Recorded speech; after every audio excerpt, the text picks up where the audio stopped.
Eline değer gülüm, yüreğime kan damlar canım. Sevdana ben kurban gülüm, al beni de götür.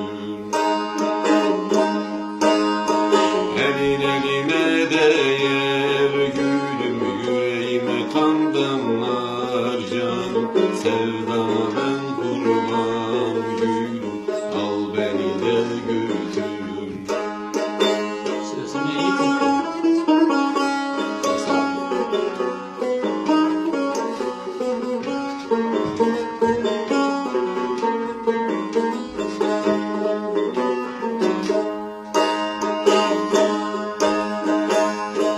Dağlar ne güçlü gülüm, sevda ne güçlü.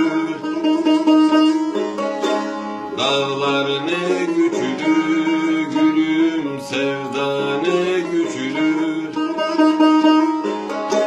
Dağlara kar düştü gülüm, aklıma yar düştü canım.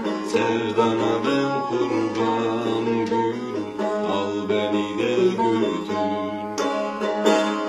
Dağlara kar düştü gülüm, aklıma yar düştü canım. Sevdana ben kurban gülüm, al beni de götür.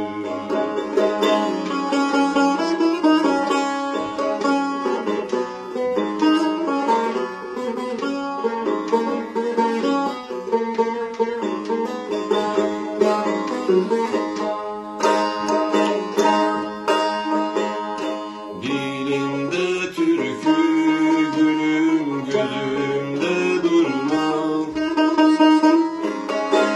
Dilimde türkü gülüm, gözümde durma.